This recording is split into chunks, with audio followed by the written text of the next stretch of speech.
So it was at this point that I'm looking at these pieces and, well, I hated them. So when it comes to Halloween decor, I love pieces that are eerie, but not really scary, because I'm a wimp. I was really happy when I came up with this idea of doing these witches potion ingredient jugs and jars, but I almost ditched the entire project. Stay to the end to see how I rescued this almost fail. I loved these wood jars and jugs from the Dollar Tree and seriously love, oh my gourd, I love fall. I am pretty sure I'll use that phrase on a fall project. However, I decided that they would work for jars and jugs containing ingredients for witches' potions. So first up was to remove the twine embellishments from both the jars and the jugs, and then I removed the metal lid piece from the jars. While I am going to actually use the back side of these pieces for this project, I did remove as much of the labeling as possible from the fronts to have a somewhat clean back for these pieces. I also needed to remove the labels from the backs. So I spray painted the backs and sides black, and once dry, it was time to start painting. I had this vision of the pieces looking like they were partially full.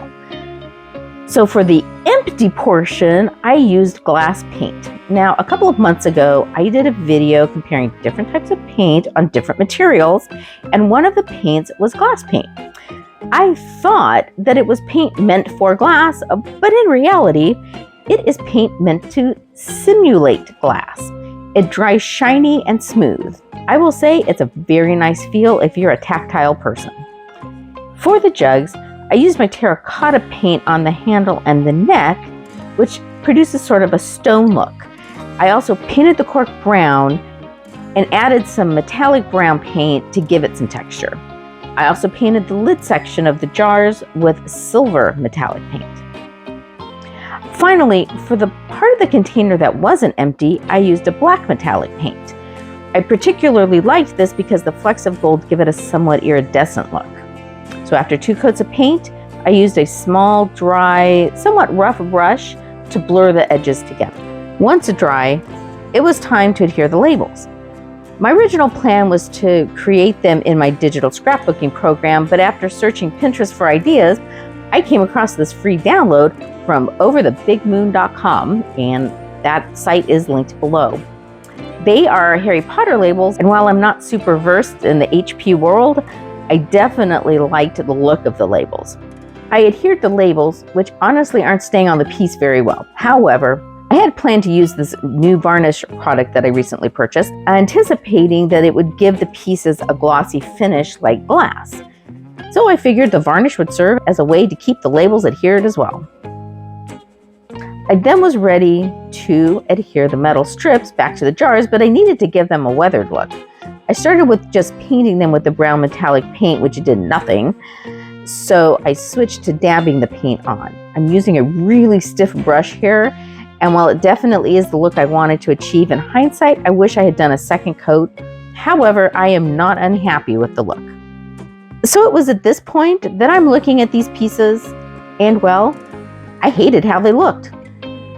The combination of the white and the black was too stark, and they didn't give the eerie vibe I was looking for. And honestly, why would a jug have a stone handle and neck and yet a glass body? So I set out to redo them. And if you're enjoying this video, I hope you'll give it a thumbs up. And if you haven't done so already, join the Koala crew by subscribing to my channel. Now let's rescue this almost fail.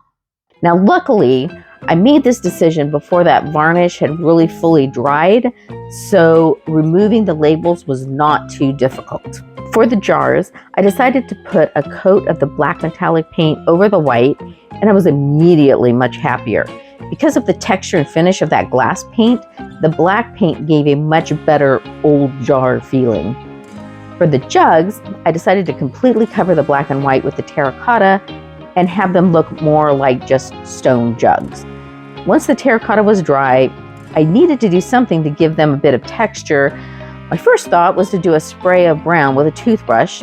I have seen this technique multiple times, and I've literally never been able to do it. Before, I've tried using my finger and just ended up with a ton of paint on my hand and none on the piece. So I decided to try using my spatula this time, but still no luck. So plan B was to smack the jar with the toothbrush with a goal of getting spots of paint from the ends of the bristles. This did not work as planned either. So finally, I just lightly brushed the toothbrush back and forth across the jug. At first I was afraid it was too much paint, but after it dried, I was happy with it. Finally, I printed a second set of labels, this time adhering them with Mod Podge. Because the varnish did not give the glossy look I wanted, I went ahead and coated the entire piece with the Mod Podge. I tried to limit the amount on the labels because I didn't want them to appear to be behind glass, as they obviously are supposed to be affixed to the outside. And because the jugs are now stone, I probably should have limited the Mod Podge to just around the label, but the light coat I used really didn't make a difference. The final touch for the jugs was to reaffix the twine that I took off them earlier as just a simple tie. While I did end up spending time to repaint these pieces, I'm really glad that I did because I am so much happier with this outcome. Proof once again that the beauty of crafting is that there's no right or wrong way to do something. I hope this video inspires you for your own witch's potion ingredient jugs and jars, and encourages you as you're doing your projects to remember that fails can always be redeemed. Also for Halloween is this haunted house project that I did that's the perfect addition to your Halloween decor. I hope you'll check it out. Thanks so much for watching, and I hope that you have a quality day.